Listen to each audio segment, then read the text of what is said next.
Welcome to నిప్పు లాంటి నిజం.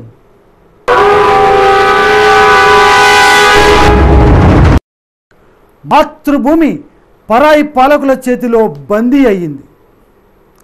ఆత్మగౌరవం కావాలంటే అంతం చేయాలి. స్వయం పాలన కోసం సమరశంఖం పూరించాలి. విజయమో వీరస్వర్గమో. అందుకే శివాజీ బంస్లే కత్తి పట్టాడు. బెబ్బులిలా కథన రంగంలో దూకాడు. తిరుగులేని మరాఠా సామ్రాజ్యాన్ని స్థాపించాడు. చరిత్రలో ఛత్రపతిగా నిలిచిపోయాడు. ఆ వీరుడి జీవితం కోట్ల మందికి స్ఫూర్తి కావచ్చు. కానీ ఆ యోధుడి మరణంలో మాత్రం ఏదో మర్మం ఉందన్న అనుమానాలకు మిగిల్చింది. ఇంతకీ శివాజీ ఎలా చనిపోయాడు? ఆయన మరణం వెనుక ఏదైనా కుట్ర ఉందా? ఇదే ఈనాటి నిప్పు లాంటి నిజం. 1680 మార్చ్, రాయ్గఢ్ మరాఠా సామ్రాజ్యం. ఆకాశాన్ని చీల్చిన ఆత్మవిశ్వాసం అనంత వాయువుల్లో కలవబోతోంది. భయమన్నదే ఎరుగని ధీరుణ్ణి మృత్యువు మింగేయబోతోంది. ఛత్రపతి శివాజీ అనారోగ్యంతో ఉన్నారు. జ్వరం, విరోచనాలతో మంచం పట్టారు. అలు పెరుగని యోధుడు ఒక్కసారిగా అలసిపోయాడు. 1680 ఏప్రిల్. ఛత్రపతికి జ్వరం ఇంకా తగ్గలేదు. ఎన్ని మందులు వాడినా ప్రయోజనం లేకుండా పోయింది. మరాఠా ఆత్మగౌరవ పతాకాన్ని రెపరెపలాడించిన శివాజీ రాజేను మృత్యువు మౌనంగా తీసుకువెళ్ళింది.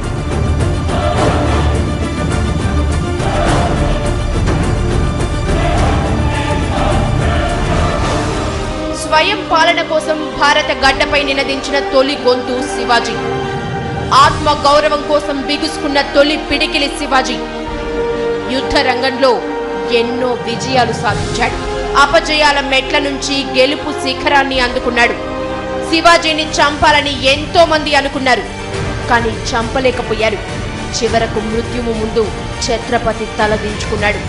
కానీ తాను చేసింది ఎంత పెద్ద తప్పో మృత్యు దేవతకు కూడా తెలియకపోవచ్చు. అందుకే శివాజీ చనిపోయింది ఏ రోజు చరిత్ర రికార్డ్ చేయలేదు.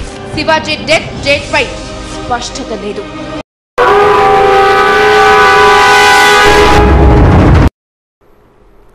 అసలు శివాజీ ఎవరు? ఏ లక్ష్యంతో శివాజీ పోరాడారు? శివాజీ గురువు ఎవరు? అఫ్జల్ ఖాన్ను చూసి శివాజీ భయపడ్డాడా? శివాజీపై ఎవరి ప్రభావం ఎక్కువగా ఉండేది? తన రాజ్యంలో శివాజీ ఎలాంటి పథకాలను ప్రవేశపెట్టాడు? జిజియాబాయి షాహాజీ భోంస్లేకు 1627 ఫిబ్రవరి 19న శివాజీ పుట్టాడు. బీజాపూర్, అహ్మద్ నగర్, గోల్కొండ సుల్తాన్లకు కిరాయి సైనికులను సప్లై చేసే నాయకుడు షాహాజీ. ఇందుకు ప్రతిఫలంగా ఆయనకు పూణే జాగీర్ దక్కింది. శివాజీకి 12 ఏళ్లున్నప్పుడు బీజాపూర్ సుల్తాన్ దగ్గర పనిచేసేందుకు బెంగళూరు సమీపంలోని జాగీర్కు షాహాజీ వెళ్లాడు. దీంతో శివాజీకి తల్లే అన్ని అయిపోయింది. కానీ అందరూ అనుకున్నట్లు శివాజీ గురువులు దాదాజీ కొండదేవ్, సమర్థ రామ్దాస్ కాదంటారు పురుషోత్తం కేత్కర్ లాంటి మరాఠా రచయితలు. తల్లిదండ్రులతో పాటు తూకారాంను శివాజీ గురువుగా భావించాడు. వాళ్లు నేర్పిన విలువలతోనే జీవితాన్ని మలుచుకున్నాడు. సుల్తాన్ల పాలనలో మరాఠా ప్రజలు అస్తిత్వాన్ని కోల్పోయారు. మరాఠ్వాడ పౌరుషాన్ని ప్రపంచానికి చూపించాలి. అందుకే 16 ఏళ్ల వయసులో, అంటే 1645లోనే కత్తి పట్టాడు. కేవలం 1000 మంది సైనికులతో బీజాపూర్ సుల్తాన్ ఆధీనంలోని తోర్నా కోటను స్వాధీనం చేసుకున్నాడు. 1647 నాటికి కొందన, రాజ్గఢ్ కోటలతో పాటు పూణే దక్షిణ ప్రాంతంపై పట్టు సాధించాడు. 1654 నాటికి పశ్చిమ తీరంతో పాటు కొంకణ్ తీరంలోని కోటలను శివాజీ గెలిచాడు. ఓటమి తప్పదనిపిస్తే యుద్ధం నుంచి తప్పుకోవాలి. అనువైన సమయంలో దాడి చేసి గెలవాలి. ఇదే శివాజీ రణతంత్రం.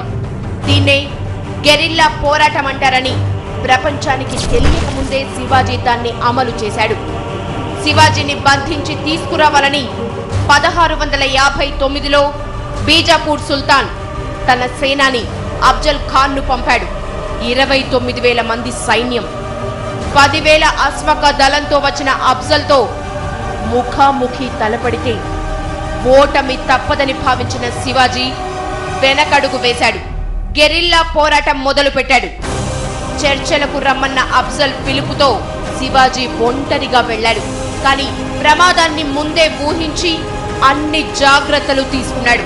నవంబర్ 10న అఫ్జల్ ఖాన్ను శివాజీ చంపేశాడు. అప్పటికి శివాజీ వయసు 29 సంవత్సరాలే. శివాజీ వ్యక్తిత్వంపై భక్త తుకారం ప్రభావం బాగా ఉండేది. ఆయన కీర్తనలు, దోహలను తన రాజ్యంలో శివాజీ అమలు చేశాడు. మహిళల సంక్షేమం కోసం ప్రత్యేక చర్యలు తీసుకున్నాడు. సతీ సహగమనాన్ని నిషేధించాడు. జమీందారీ, వతందారీ వ్యవస్థలను రద్దు చేసి వ్యవసాయాన్ని ప్రోత్సహించాడు. అచ్చు యంత్రాలను కూడా ఉపయోగించాడు.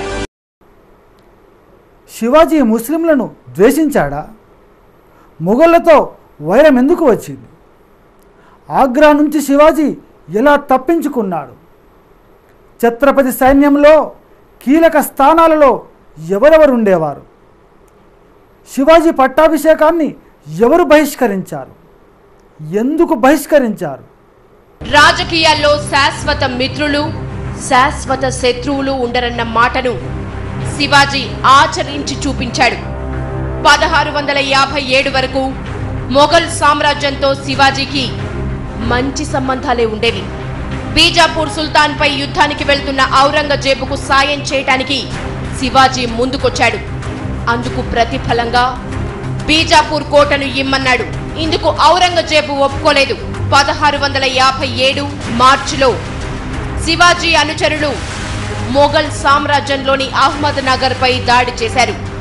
ఆ తరువాత శివాజీ స్వయంగా జునార్పై దాడి చేసి 3 లక్షల నగదును, 200 గుర్రాలను తీసుకువెళ్లాడు. దీంతో మొఘలులు శివాజీని టార్గెట్ చేశారు. సూర్యోదయం నుంచి సూర్యాస్తమయం వరకు యుద్ధాలు చేయటం అప్పట్లో ఆనవాయితీ. అయితే ఈ నియమాన్ని గెలిచేందుకే వాడుకున్నాడు శివాజీ. పూణే కోటను ఆక్రమించిన ఔరంగజేబు మేనమామ షైస్తా ఖాన్ పై 1663 ఏప్రిల్ 15న అర్ధరాత్రి దాడి చేశాడు. కోలుకోలేని విధంగా మొఘల్ సైన్యాన్ని దెబ్బకొట్టాడు. కొడుకును, చేతి వేళ్లను కోల్పోయిన షైస్తా ఖాన్ పూణే వదిలి ఆగ్రాకు పారిపోయాడు. మొఘలులు, దక్కన్ సుల్తాన్లకు వ్యతిరేకంగా పోరాడాడు. కానీ శివాజీ మతద్వేషి కాదు. ముస్లింలను కూడా రాజ్యంలో భాగంగానే చూశాడు. ఖురాన్ను గౌరవించాడు. తన యుద్ధాన్ని మరాఠా అస్తిత్వ పోరాటంగానే చూశాడు గాని హిందూ ముస్లిం పోరాటంగా శివాజీ చూడలేదు. లక్ష్యాన్ని సాధించటానికి తన సైన్యంలో ముస్లింలను చేర్చుకున్నాడు. హైదర్ అలీ గోహ్రీ, దరియా సారంగ్, ఇబ్రహీం ఖాన్, దౌలత్ ఖాన్, సిద్ది ఇబ్రహీంలకు సైన్యంలో కీలక పదవులు ఇచ్చాడు శివాజీ. 1666 మే 29న చర్చలకని పిలిచి శివాజీని ఆగ్రాలో బంధించాడు ఔరంగజేబ్. అక్కడి నుంచి ఆఫ్ఘనిస్తాన్ పంపాలని ప్రయత్నించాడు. ఈ విషయం తెలుసుకున్న శివాజీ అనుచరులు ఆగస్టు 17న ఆగ్రా నుంచి శివాజీని తప్పించారు. శివాజీలా ఆగ్రాలో ఉండిపోయింది ఓ ముస్లిం. ముఖ్యమైన విషయం ఏంటంటే సూఫీ సంప్రదాయాన్ని శివాజీ అభిమానించాడు. సూఫీ గురువు బాబా షరీఫుద్దీన్ సమాధిని శివాజీ సందర్శించాడు. కొంకణ్లో ఉండే మరో సూఫీ గురువు షేక్ యాకూబ్ను కలుసుకొని ఆశీస్సులు తీసుకున్నాడు. మొఘలులను 3 చెరువుల నీళ్లు తాగించాడు శివాజీ. బీజాపూర్ సుల్తాన్ కన్నెత్తి చూడకుండా చేశాడు. రాయ్గఢ్ రాజధానిగా విశాలమైన మరాఠా సామ్రాజ్యాన్ని స్థాపించాడు. అయినా శివాజీకి సంతృప్తి కలగలేదు. తోటి రాజులు శివాజీని రాజుగా గుర్తించడానికి ఒప్పుకోలేదు. అందుకే చక్రవర్తిగా పట్టాభిషేకం చేసుకోవాలనుకున్నాడు. తనకిష్టం లేకున్నా తల్లి జిజియాబాయి పట్టుబట్టడంతో శాస్త్రోక్తంగా పట్టాభిషేకం చేసుకోవాలని భావించాడు. శివాజీకి పట్టాభిషేకం చేయడానికి మరాఠ్వాడా ప్రాంతంలోని బ్రాహ్మణులు ఎవరూ ముందుకు రాలేదు. దీంతో 4 లక్షల బంగారు వరహాలు ఇచ్చే షరతుతో వారణాసి నుంచి గంగా భట్టు అనే పండితుణ్ణి పిలిపించారు. గంగా భట్టు వచ్చాడు గాని శివాజీని తాకను కూడా తాకలేదు. తన కాలి బొటన వేలితో శివాజీకి తిలకం దిద్దాడని కొంతమంది చరిత్రకారులు చెప్తున్నారు. ఎందుకు? మరాఠా పౌరుషాన్ని చాటిన శివాజీని గౌరవించడానికి పండితులు ఎందుకు ఇష్టపడలేదు? ఈ ప్రశ్నకు 4 వర్ణాల వ్యవస్థే సమాధానం. శివాజీ పట్టాభిషేకాన్ని బ్రాహ్మణులు ఎందుకు బహిష్కరించారు? శివాజీ మరణించాక వారసత్వం కోసం గొడవలు ఎందుకు జరిగాయి? శివాజీది సహజ మరణం కాదన్న అనుమానాలు ఎందుకు వచ్చాయి? శివాజీ మరణంలోని కీలక విషయాలివి. హోంస్లే వర్గానికి చెందినవాడు శివాజీ. ఇప్పుడున్న వ్యవస్థ ప్రకారం ఆయన ఓబీసీ. అదే ఆయన పట్టాభిషేకానికి బ్రాహ్మణులు రాకపోవడానికి కారణమైంది. మనువాదం చెప్పిన వర్ణ విధానానికి వ్యతిరేకంగా శివాజీ రాజయ్యాడు. అయితే క్షత్రియులు లేదంటే బ్రాహ్మణులే రాజ్యాధికారాన్ని అందుకోవాలన్నది మనువు సిద్ధాంతం. ముస్లిం సుల్తాన్ను అయినా ఒప్పుకుంటాం గాని శూద్రుడైన శివాజీకి పాలించే అర్హత లేదని నాటి మరాఠా ప్రాంతంలోని కొంతమంది పీష్వా బ్రాహ్మణులు బహిరంగంగానే చెప్పేవారు. వారు వ్యతిరేకించడం వరకే వారు పరిమితం కాలేదంటున్నారు చరిత్రకారులు. తోర్నా కోటను ఆక్రమించి మూలవాసి సామ్రాజ్య స్థాపనను శివాజీ మొదలు పెట్టాడో అప్పటి నుంచే ఆయన్ను అంతం చేసేందుకు ప్రయత్నించారని చెప్తున్నారు. నిజానికి శివాజీ హిందూ రాజ్యం కోసం కాకుండా స్వరాజ్యం పేరుతో స్వదేశీ రాజ్యాన్ని స్థాపించడానికి ప్రయత్నించాడు. అందులో భాగంగానే అన్ని మతాలను ఆదరించాడు. సతీ సహగమనం లాంటి దురాచారాలను ఆపేయించాడు. వేదాలు, శాస్త్రాలు లాంటి వాటికి పెద్దగా ప్రాధాన్యం ఇవ్వలేదు. దీంతో ఆయన మత ధర్మానికి వ్యతిరేకంగా పనిచేస్తున్నాడన్న భావన నాటి పీష్వా బ్రాహ్మణ వర్గానికి చెందిన కొందరిలో పెరిగిందని చరిత్రకారులు చెప్తున్నారు. అందుకే రాయ్గఢ్పై బీజాపూర్ సేనాధిపతి అఫ్జల్ ఖాన్ దాడి చేసినప్పుడు అక్కడి పీష్వా బ్రాహ్మణులు ఆయన్ని కలిశారని మరాఠీ చరిత్రకారులు అంటున్నారు. అఫ్జల్ ఖాన్ గెలవాలని పీష్వా బ్రాహ్మణుల్లో కొంతమంది కోటి చండీయాగం చేశారట. అంతేకాదు, చర్చల కోసం అఫ్జల్ ఖాన్ తరపున వచ్చిన మధ్యవర్తుల్లో ఒకరైన కృష్ణాజీ భాస్కర్ కులకర్ణి పీష్వా బ్రాహ్మణుడే. ఇది చారిత్రక వాస్తవం అంటున్నారు మరాఠా రచయితలు.